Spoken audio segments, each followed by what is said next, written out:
그런 선거로 평가됩니다. 공화당을 지지하고 민주당을 지지하고 그 격전주와 관련된 걸 다 아실 것이고요. 이런 현상을 보였습니다. 네, 자세하게 하려고 이렇게 만들었는데 넘어가겠습니다. 두 번째는, 자, 많은 사람들이 이번에도 여론조사가 맞았다 틀렸다 그런 얘기가 있었습니다. 그렇다면은 마지막 순간까지 트럼프를 예측한 언론이 꽤 있었는데요. 여론 전문 기관은 한국에서도 자주 논란이 되고 있습니다만 이번에도 역시 틀렸나라는 질문인데요.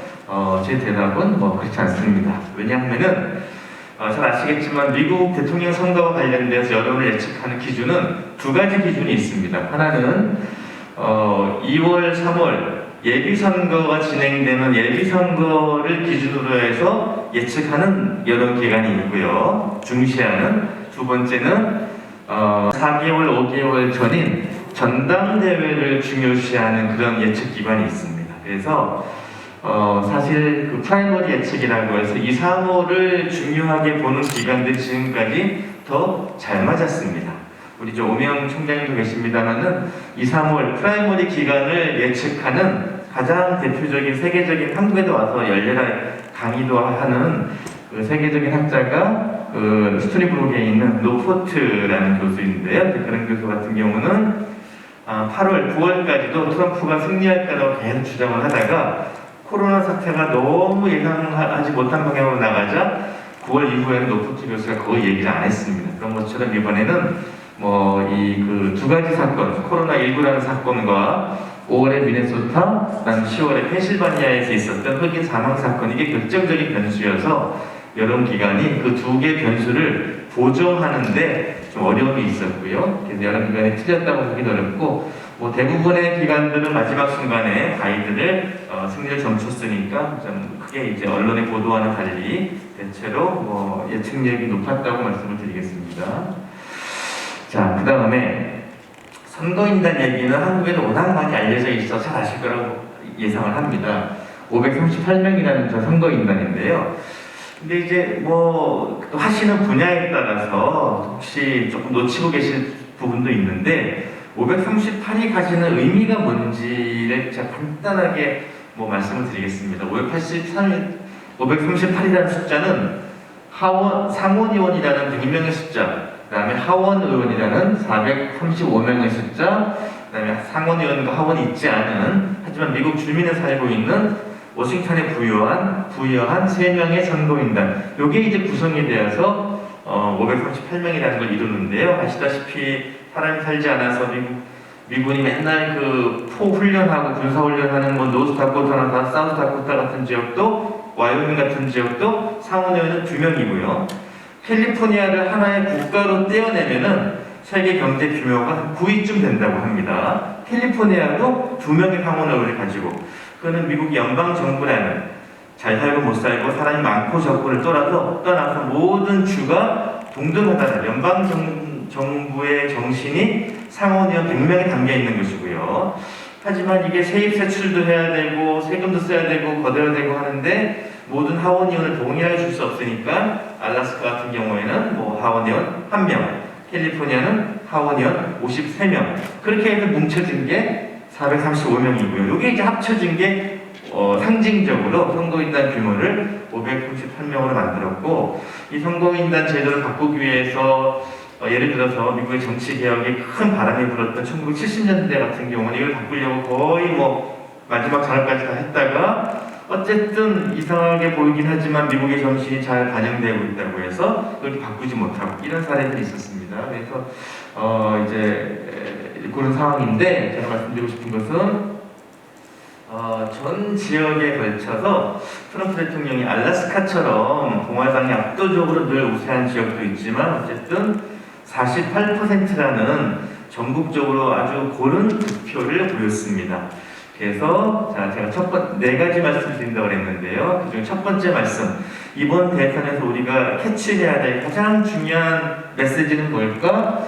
이 4년 전 2016년 대선에서 트럼프 대통령이 당선된 이유는 오바마나 클린턴처럼 아주 말을 멋있게 하고 시카고 일리노이 상원의원, 알칸소 주지사 이런 거를 성공적으로 한 정치인도 아니었고요. 그 다음에 뭐 이렇게 뭐 아주 아버지 부시 대통령처럼 화려한 그런 정치적 커리어가 있는 사람도 아니었습니다. 트럼프는 리얼리티 쇼하다가 이 화가 난 미국 정서 국민들이 불러낸 거거든요. 소환해낸 겁니다. 아, 왜 우리가 저렇게 부유하게 만들어준 중국한테를 당하고만 있지? 그냥 아주 그 평범한 오디너리한 그런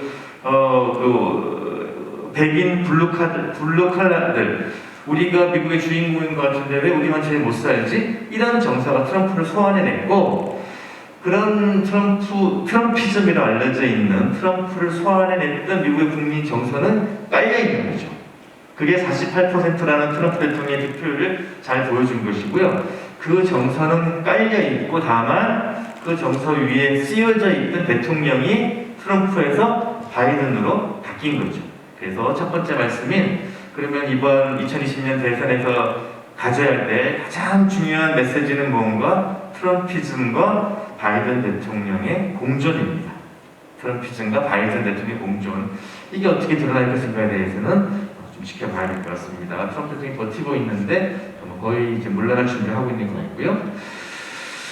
자, 그런 의미입니다. 두 번째, 그러면은 트럼피즘과 바이든이 공존한다는 게 제가 드리고 싶은 첫 번째 말씀인데, 그러면 그렇게 공존하는 세상에서 미국의 대외 전략은 어떻게 될 것인가? 그게 세상을 바꿀 수 있을까? 뭐 이런 부분입니다.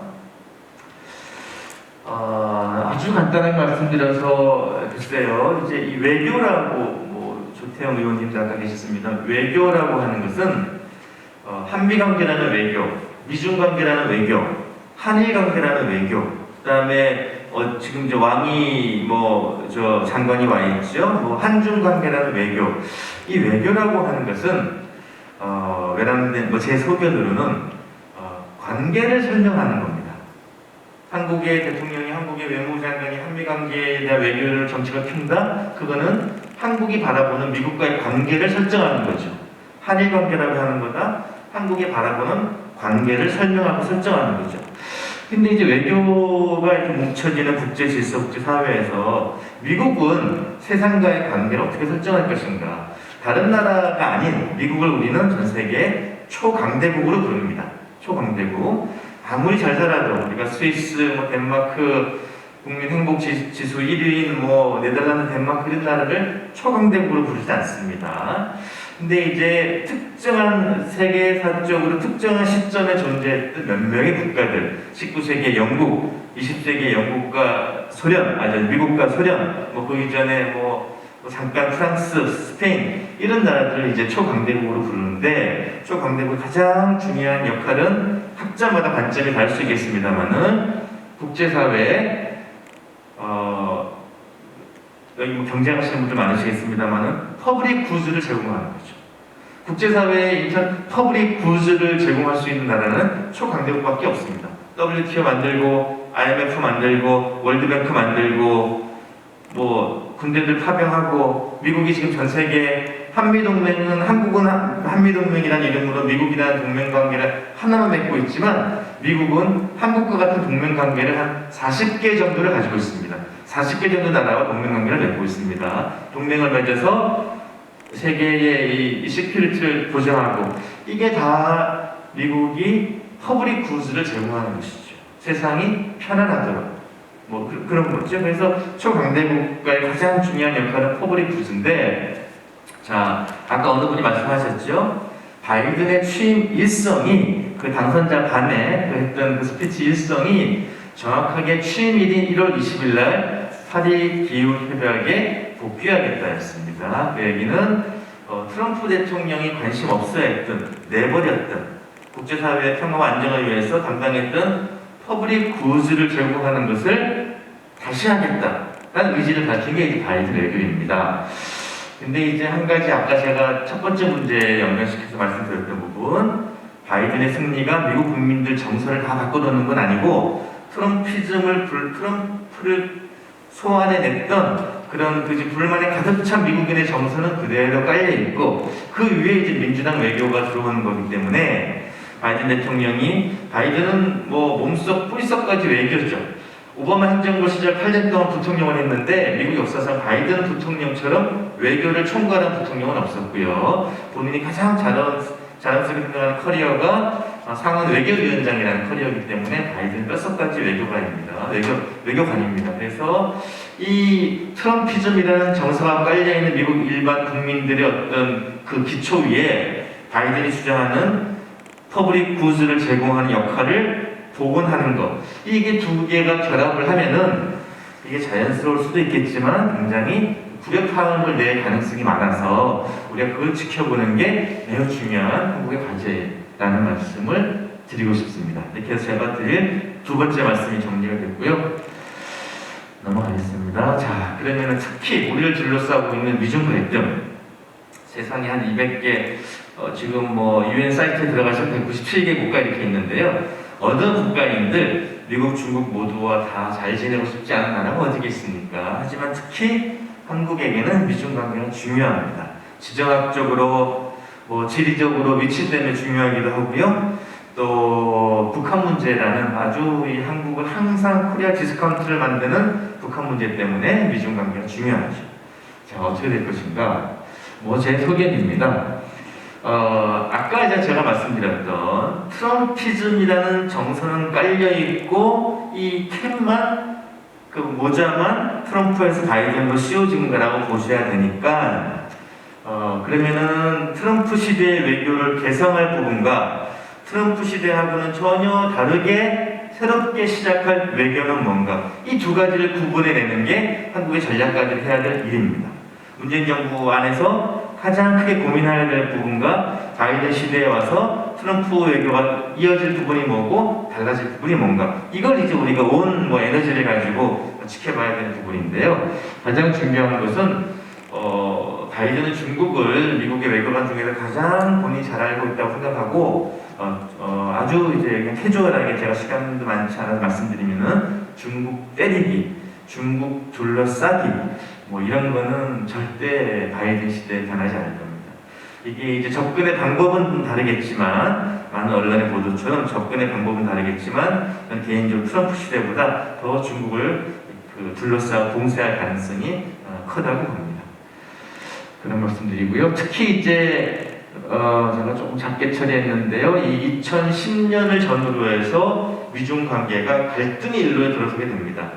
아까 제가 말씀드렸죠? 초강대국이라는 뭐 하는 거지? 자기가 가장 잘할 수 있는 방식으로 공공재를 제공하는 겁니다. 워싱턴 DC에 월드뱅크, IMF 다 갖다 놓고, 근데 이제 중국은 아시다시피 미국이 깔아놓은 질서 안에 최근 20년 동안 가장 많은 혜택을 누린 나라는 아이러니컬하게도 중국입니다. 미국이 만들어온 질서 안에, 그거는 클린턴 대통령이 인바이트 해줘가지고 2001년도에 WTO 가입하면서부터 엄청난 속도로 중국의 경제 성장을 이뤄냈으니까요. 그렇게 경제 성장을 이룩하다 보니까 중국이 깨달은 거예요. 이렇게 해서 성장하는 데는 한계가 없겠구나. 45년도 2차 세계대전 끝나고 미국이 했던 것처럼 세계 질서를 우리도 깔아보자. 퍼블릭 구조를 제공하는 나라가 되어보자. 우리 스스로 퍼블릭 구조를 제공하지 않고서는 중국이 취할 수 있는 이득에는 한계가 있겠구나. 그게 2008년, 9년, 10년부터 중국이 깔기 시작한 퍼블릭 구조입니다. 한국이 고민 다 하시죠? 상하이협력기구, SCO, 아시아 인프라 투자은행, AIB, 한국에 논란이 되었던 AIB, 그 다음에 러시아하고 브라질 끌어들여서 뉴 디벨롭먼트 뱅크 만들고요. 이런 게 이제 다 중국이 만든 질서고, 미중 갈등, 미중 충돌이라는 표현이 좋게 말하면 언론에서는 G2라고 썼죠. 2011년부터. G2라는 것이 갈등의 또 다른 표현인데, 2011, 한 10몇 년 전부터 전개되고 있고, 이게 바이든 시대 어떻게 될 거냐? 더 악화될 가능성이 크다는 게 제 말씀입니다. 아시아 정책만 놓고 보면은 오바마가 피보트 아시아였다가요, 그걸 거의 승계해서 인도퍼시픽 구상으로 갖고, 바이든은 어떤 이름의 외교가 나오겠죠. 저 이어받아서. 그 다음에 이제 그 중국 말씀을 제가 한 말씀만 드리면은, 저희 중국 지도인데, 이렇게 보시면은, 제가 경제 하시는 분들한테 제가 귀동냥으로 들었습니다만은, 명나라 이럴 때 이 통계 이런 걸 역사적으로 추적하시는 분들의 설명을 드리면은 중국이 글로벌 GDP의 한 60%를 했다고 합니다. 그 당시에 명나라일 때 뭐 아시다시피 이제 정화가 뭐 30몇 척의 배를 끌고 아프리카까지 원정을 가고 이럴 때를 말하는 것이겠죠. 예, 근데 지금 중국을 보시면은 이게 이제 북으로는 세계 최대의 핵 보유 국가의 러시아가 있고요. 최근에 인도하고 얼마나 사이가 안 좋습니까? 그죠? 뭐 무기도 없이 주먹질로 싸움을 해서 인도랑 중국 병사가 30몇 명이 죽었다고 하니 인도와 중국 사이에 서로 갈등 관계는 이루 말할 수가 없습니다. 그래서 이 서쪽으로 나가는 한계가 있고요. 이게 소리 들어오나요? 동쪽으로 나가는 거에는 미일 동맹이라는 한 4만 5천 명의 주일 미군이 있고 세계 최강의 동맹에서 못 나가죠. 유일하게 나갈 수 있는 데가 지금 어디입니까? 동남아로만 나갈 수 있는 루트입니다. 그래서 남중국 해를 놓고서 미국이랑 치열한 대결을 벌이고 있는 그런 상황이고요. 그래서 이제 지금 또 중국이 이렇고, 근데 이제 최근에 중국이 좀 이렇게 프렌들해졌습니다. 8월에 왕이 장관이 유럽에 순방 갔다가 외교적 수모를 당하고, 인도에 가면은 반중 정서가 하늘을 찌르고요. 중국이 국경을 접하고 있는 나라가 영토, 랜드로서 국경을 접하고 있는 나라가 14개 나라, 한국처럼 사우스코리아처럼 바다로서 국경을 접하고 있는 나라가 6개 나라, 전 세계 20개 국가와 국경을 접하고 있습니다. 중앙아시아 한두 나라 빼고는 어느 나라하고도 사이가 좋은 나라가 없습니다. 이게 이상하죠. 뭐 미국이 잘한다는 게 아니라 미국이 캐나다랑 지내고 뭐 멕시코 관리하고 이런 거 보면은 그 20개 나라랑 둘러싸여 있는 중국이 어느 나라하고도 뭐 북한이 좀 예외일까요? 어느 나라하고도 친하게 지내지 못합니다. 이게 이제 최근에 중국에게 좀 반영이 되어서 중국이 조금 이제 외교적으로 덜 거칠게 나오려고 하고 조금 프렌들리한 외교를 하려고 하는 것 같은데, 아무튼 이 글로벌 반중 점수는 매우 심각한 상황이고요. 바이든 외교 시대에는 이런 요소들을 잘 활용할 것이라는 게 저의 개인적인 생각입니다. 남중국해는 뭐 혜택을 받은 나라냐? 미국은 전 세계에 유례가 없이, 역사상 유례가 없이 과거 몇천 년 동안에도 바다가 지켜주는 나라입니다. 태평양과 대서양이 지켜주는 나라입니다. 아까 제가 말씀드렸죠. 국경을 접하고 있는 2개 나라, 멕시코와 캐나다가 쳐들어가지 않는 한 미국을 쳐들어갈 나라가 없습니다. 뭐 군 관련 초보적인 지식이 있으면 아시겠지만, 이 전투부대 10명이 가려고 그러면은 보급이 20명이 따라가야 됩니다. 식량 들고 가야죠. 전투 물자 들고 가야죠. 위생병 가야죠. 전투병이 10명이 가려고 그러면 미국 본토를 누가 쳐들어가려고 생각을 해보세요. 10만 군대가 간다? 보급부대 20만 부대가 가야 되는 거거든요. 그래서 이제 나온 게 ICBM이라는 바다를 건너가지 않고 한 6,000, 8,000km를 날아가서 미국을 정확하게 때리는 ICBM 미사일이 과거 소련에서 개발이 앞서 이루어졌던 것이고요. 지금은 뭐 북한도 가졌다고 하니 제가 뭐 정확한 과학적 기술은 모르겠습니다만, 아무튼 이 미국은 바다가 지켜주는, 캐나다와 멕시코가 미국을 투박한 표현을 쓰면 쳐들어가지 않으면 어느 나라도 영토를 넘보지 않을 천혜의 그런 자연 조건을 가지고 있는 나라인데, 남중국해라고 하는 곳은 지도가 머릿속에 스님들 머릿속에 계신지 모르겠습니다만은, 남중국해라고 하는 곳은 태평양 안보의 서태평양 끝의 시작입니다. 그러니까 미국이 한 점에서 남중국해가 뚫리면은 과거 2차 세계대전 일본이 침략했던 것처럼 이 태평양이 지켜주는 나라의 정체성이 상실되는 것이죠. 그래서 절대로 매이지 않을 것이고, 여기서 당분간은 그냥 긴장 유지될 거라고 제 개인적인 생각입니다. 여기가 이제 남중국해고요. 네. 자, 세상이 이렇게 돌아간다면 바이든 시대 한반도 문제는 어떻게 될 것이냐? 어쨌든 많은 분들이 이 자리에 공감하시다시피 한미동맹은 한국의 가장 중요한 외교안보 자산이고요.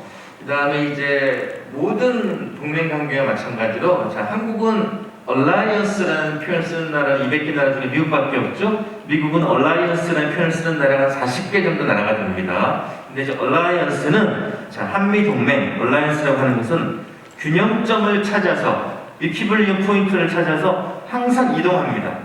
이번에 방위비 주둔비를 네가 얼마 내, 우리가 얼마 낼게, 밀리터리 엑서사이즈를 뭐 2번을 하자, 4번을 하자, 뭐 미군이 휴가 나가서 만취해서 뭐 한국 사람을 어떻게 피해를 줬는데 그걸 네가 다스리자, 내가 다스리자. 모든 동맹 관계에는 균형점 이동합니다. 균형점은 딱 부착되어 있지 않고 항상 이동합니다. 한국도 마찬가지죠. 못 살고 가난한 시절, 외교적으로 약했던 시절의 한미동맹 균형점과 한국이 잘 살고 인데요. 뭐 그렇고요. 그래서 이제 어쨌든 아까 조태영 의원님 말씀처럼 현안으로 트럼프 시대의 현안으로 올라왔던 이슈들은 많이 이제 가라앉을 것이고요. 그다음에 이제 저는 이게 좀 이해가 안 가긴 하는데 뭐 사실이었습니다. 탈냉전 1990년 이후 지금 30년 동안 미국의 민주당과 한국의 민주당이 만났던 시기가 3년밖에 없었다고 하네요. 근데 이제 미국 거의 다 됐네요. 한 말씀만 드리면은 혹시 저는 뭐 워낙 꼼꼼하게 들여다보는 게 바이든 외교에서 북한 문제 해결이 쉽지 않을 거라는 게 대부분의 전문가들의 예상이고 저도 동의를 합니다. 하지만 동시에 이게 이제 전문가는 균형을 잡고 균형을 가지고 바라봐야 되니까요. 혹시 만에 하나 긍정적인 부분이 있다면은 트럼프 대통령은 북한 문제 해결과 한반도 문제 해결이 자기의 어젠다가 되어야 된다고 생각했습니다. 트럼프 대통령의 북한 문제는 자기 어젠다예요. 자기 어젠다, 자기 마음대로 해야 되는 겁니다. 근데 바이든 대통령에게는 북한 문제는 자기 어젠다가 아닙니다. 그래서 우리 정부가 모르죠. 혹시 뭐 끈질기게 설명하고 부탁하고 막 이렇게 하면은 북한 문제 접근에 한국 정부의 자율성이 혹시 생길 만에 하나 기회가 있다는 말씀을 균형감을 위해서 동시에 드립니다. 네, 이상 귀중한 시간에 제가 말씀드리게 될 기회를 가져서 대단히 감사합니다. 이상 마치겠습니다. 고맙습니다.